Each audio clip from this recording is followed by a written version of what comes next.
Well, the issue of freedoms is at the forefront of our minds right now, highlighted by the extraordinary and disturbing, dare I say, developments in Victoria this week. Our freedoms, of course, have a long tradition. They come from the British culture, the British traditions which we inherited as a colony.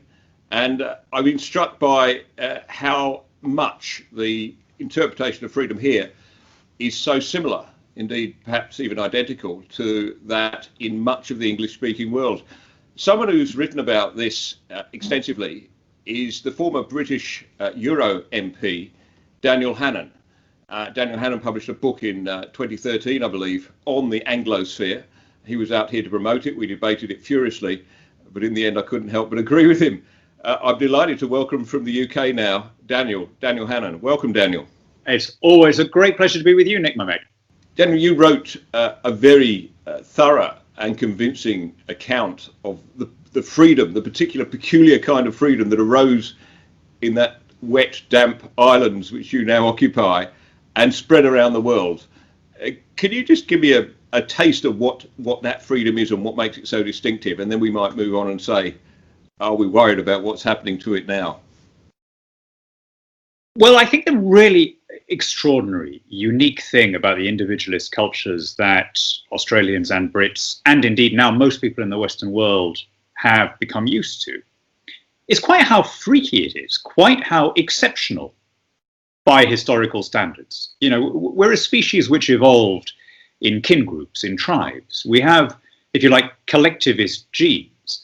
And for most of the last 10,000 years since there's been agriculture, we've lived in various states of tyranny and slavery, right? That's been the normal condition for most members of our species for most of the time since there has been anything that you could call a civilization.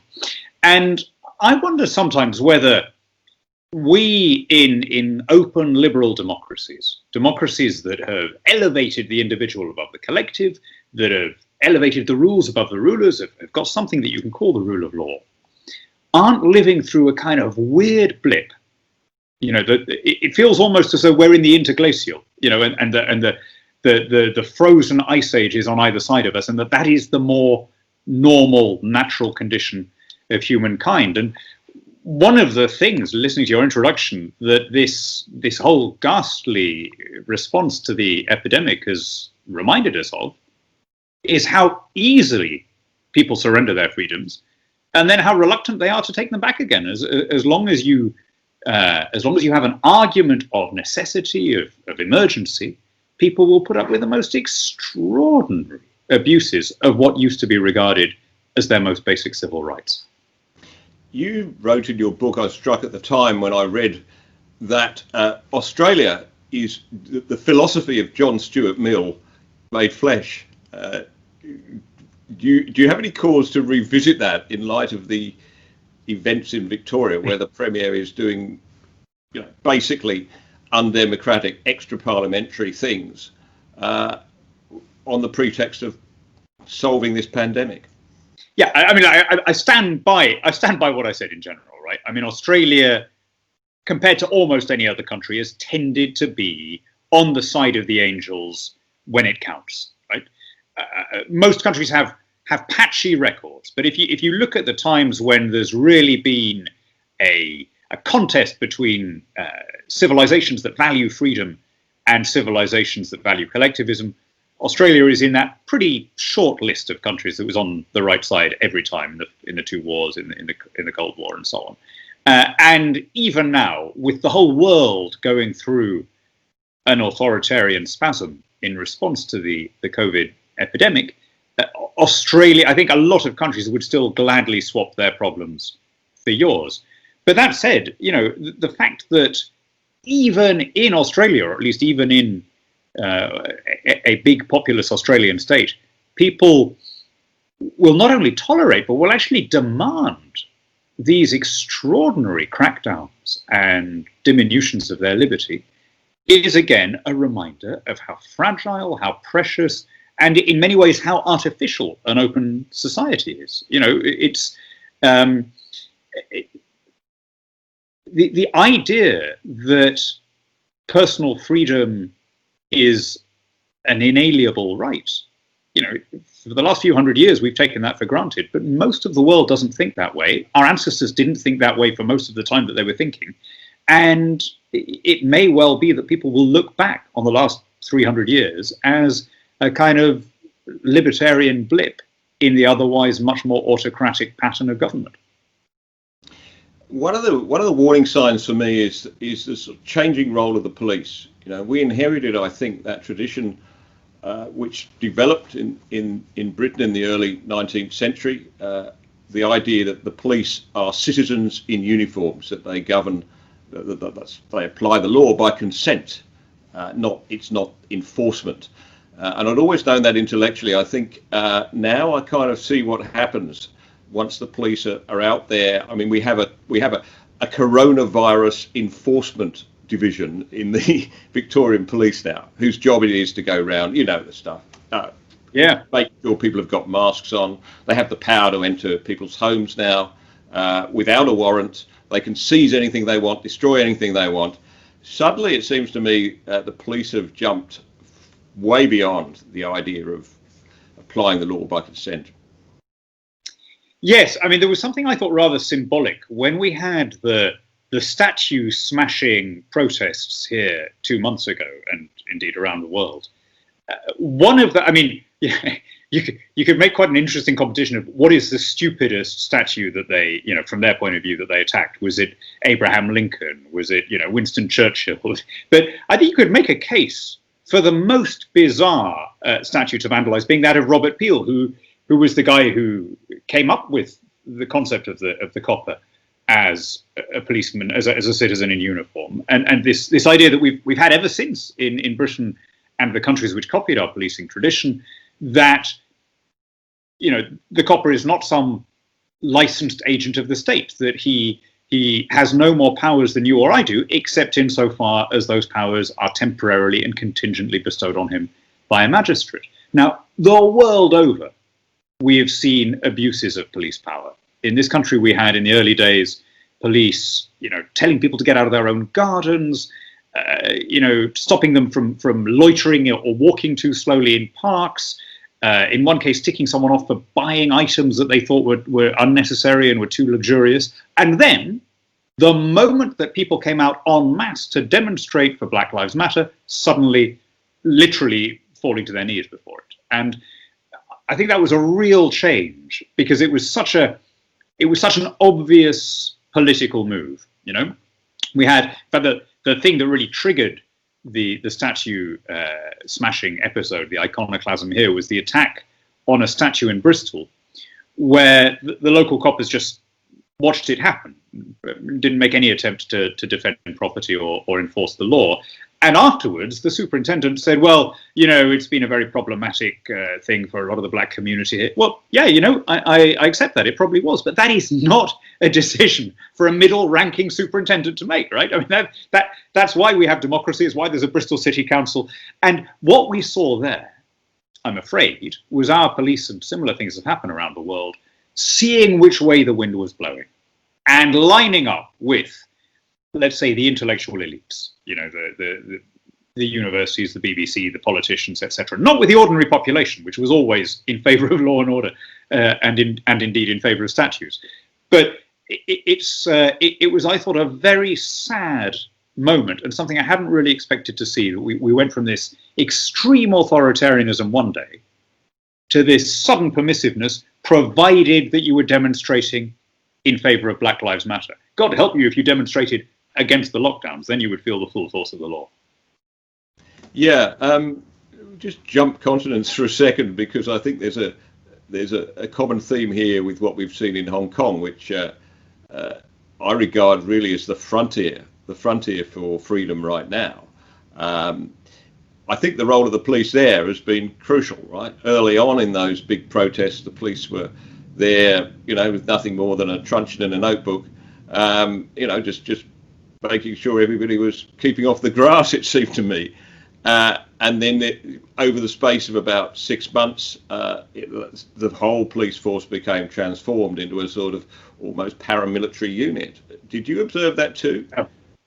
Yes, I mean, it was, obviously it was another, like the Australian and British police, it was a police force founded in the same tradition. And I think there's been a real change just in the last few months.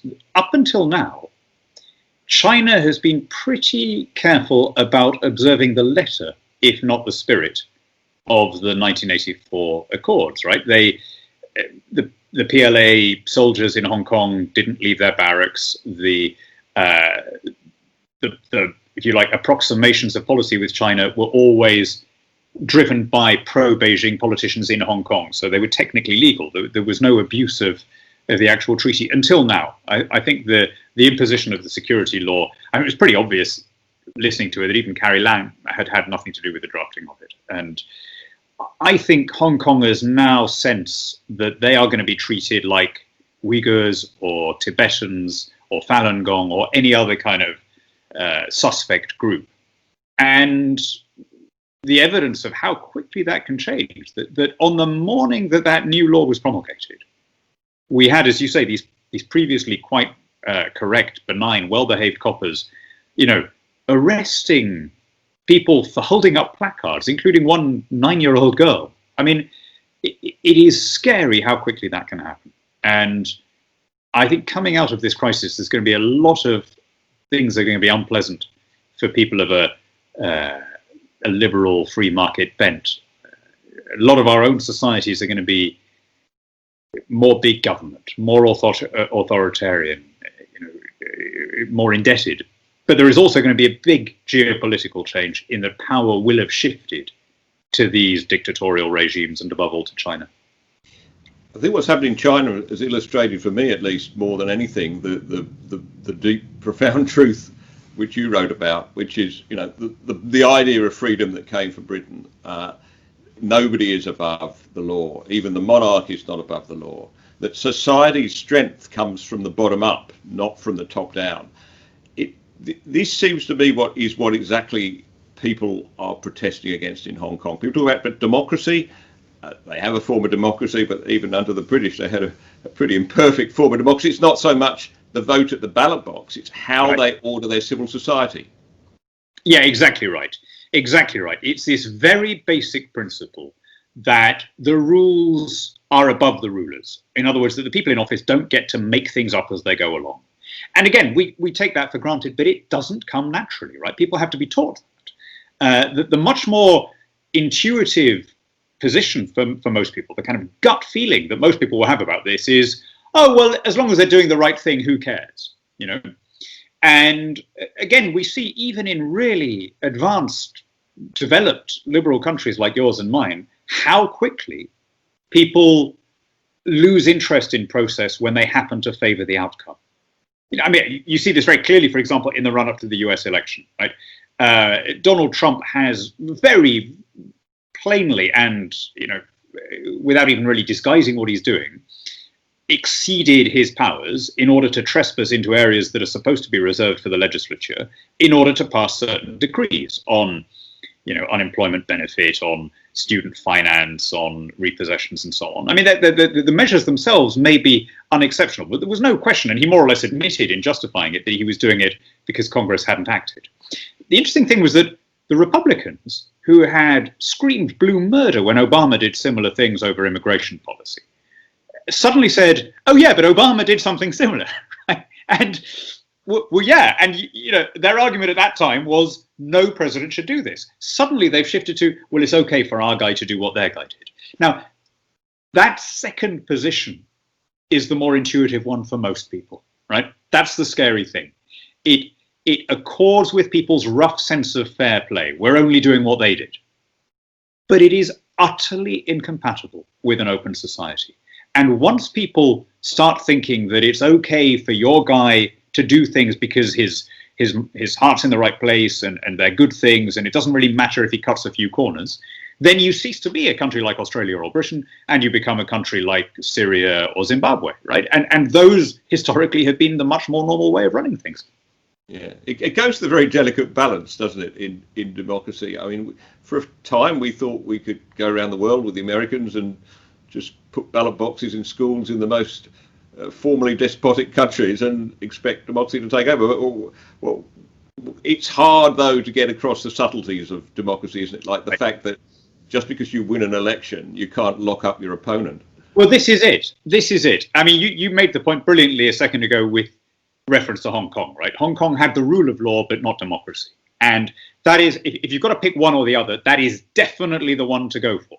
Because democracy without the rule of law will turn into mob rule and very quickly descend into tyranny. Whereas the rule of law without democracy will, over time, be durable and should eventually develop into a more representative form of government, as was happening in Hong Kong before the Chinese took over and interfered.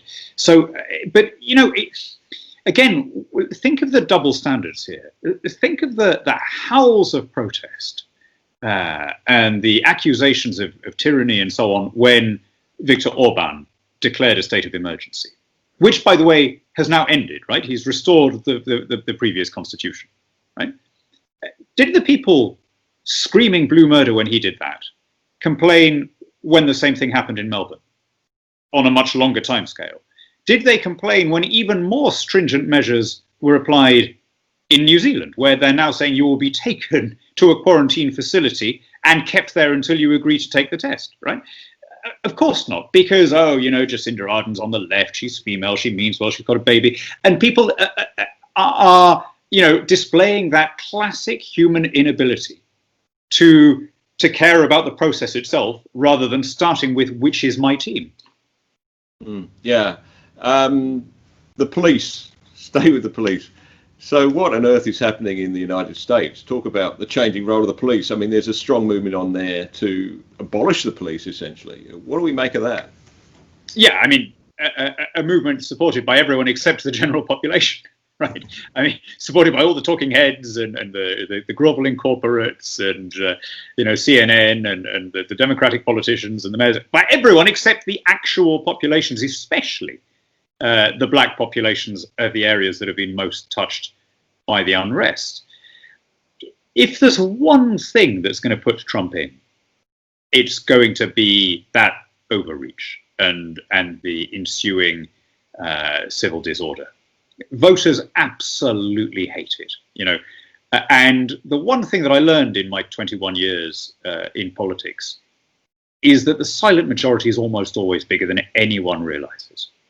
And it will include, I don't know, I can't prove this, but all my instincts tell me that it will include a large number of black American voters, right, whose first instinct when they see young crowds, including lots of white BLM protesters smashing things up, their first instinct will be, where the hell are their parents? You know, why are they coming and smashing up my neighborhood? And I think Donald Trump has done a lot of things wrong. He's done a lot of things that, if you like, he deserves to lose because of. But the one thing that might get him across the line is this fear of cities going up in flames, which, if you like, will make the middling voter, the undecided voter, much Trumpier. It will make everyone more Trumpier because, you know, people absolutely detest the idea of property rights being insecure because there is no enforcement. And when they hear, you know, Democratic mayors and politicians saying, get rid of the police, they understand. In fact, a lot of the traditional Democrats understand better than anyone what would be the immediate outcome if you were to pursue that line. You and I love the internet, of course.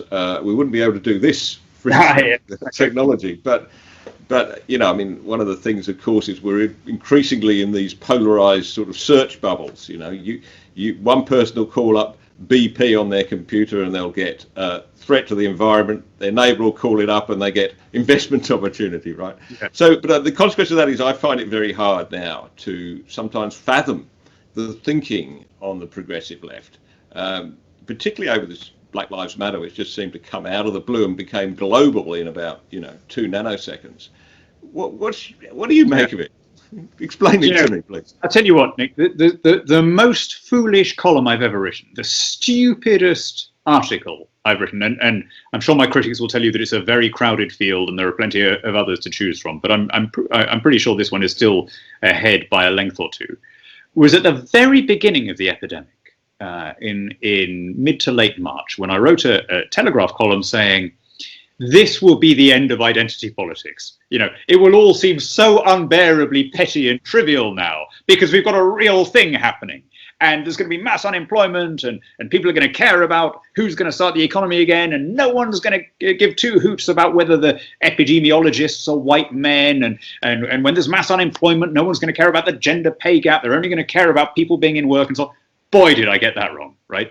And the reason I got it wrong is I had underestimated the extraordinary religious fanaticism with which the woke cleave to their ideals. It's become a real cliche to say that it's a religion, and it's a good metaphor in the most basic sense. The point that Jonathan Haidt keeps making, that the ideas associated with identity politics have been sacralized in the sense that they've been lifted out of the sphere of rational debate, so that if somebody disagrees with the woke, they invite not disagreement but disgust, and loathing. But one of the interesting religious parallels is how plagues or other apocalyptic events always make people more religious. I just happened before the COVID thing to have read Tom Holland's book Dominion, which is this wonderful history of the sort of thought of Christianity. And there's a lot of statue smashing in there, right? And one of the repeated themes is people responding to bad things by smashing statues in a bid for purity. For example, there was a plague in Siena in the 14th century, and the people in the town went and pulverized this statue of Venus because they thought that was demonic, and that if they only got rid of the statue, they would be cleaner and purer, and everything would work better. If we think that we've changed psychologically since those days, the past 6 months have taught us rather better, right? What we've seen is a purity spiral, people reaching after more and more extreme forms of religious devotion, even in the US, literally self-flagellating, like medieval penitence, excommunicating people who disagree, declaring kind of crusades and so on. And I'm afraid that this perceived external threat of the pestilence has driven people into what future historians will recognize as a moment of religious fanaticism, but with the religion not being a belief in the transcendental, but rather being this perverse form of identity politics that, of all bizarre things, calls itself anti-racist, when of course it's based more than any other ideology in the world now on making everything about accident of physiognomy and ethnicity. It's the most backward looking of all creeds. And one of the oddest things is that the intellectuals who got it going, the people who laid the foundations for it on campus before it spilled out, call themselves and are called postmodernists, meaning that they think that truth is not objective but is a product of power or of hierarchy. Actually, a much better word for them would be pre-modernist, because they are reverting to the pre-Enlightenment idea that what counts is not whether something is objectively true or can be empirically proved, but what counts is whether you like the person saying it, whether they are from an approved category. And it's a terrifying thing how quickly we can strip away the reason, the logic, the scientific method, all of those rational processes that made the Enlightenment and made the modern world possible. It's a frightening thought to have, but we do seem quite clearly now to be drifting quite quickly away from the values of the Enlightenment. The idea that we could understand the world through observation, through the scientific method, and that through that we could gain technologies that would improve our lives for better and better and better.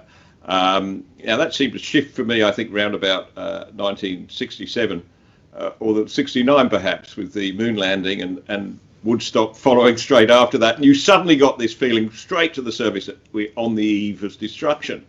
I wonder if now our culture has moved so much in that direction that we're seeking out things to be anxious about. We're seeking out millennial events. We're overdoing the climate change narrative, and now this pandemic is something about an existential threat, if you like. Yeah, I'm not sure that that's new. I mean, what you say is true, but I don't think it's new. I don't think it started in the 60s. I think human beings are programmed to pessimism because we are designed for a much more dangerous world than this one. And our early hominid ancestors, if they were cheerful, optimistic, trusting souls, were less likely to survive and pass on their genes than the ones who were scared and anxious and suspicious. And we carry the grumpy, suspicious genes of the survivors. So, there is a long, indeed, immemorial record of people expecting the worst and then being pleasantly surprised by progress. What I think is new, or at least is new, in modern times, is that the thing, the breakthrough on which all of those technical advances rested, or at least the mass acceleration of them in the last couple of 100 years, was empiricism, was this idea, this idea that is quite counterintuitive, that, we're all quite ignorant and that people we don't like might still have useful things to teach us. And that an idea can be true regardless of the merits of the person from whom you hear it, right? None of these is an idea that comes naturally. If they sound natural to you or to the people watching, it's because we've been taught it in schools. But increasingly, we're not taught it. In fact, increasingly, schools and particularly universities are teaching the opposite. Instead of teaching the difficult counter-cyclical idea that, we're all individuals, free inquiry is the way to find the truth, let lots of different clashing ideas get out there and the best ones will rise.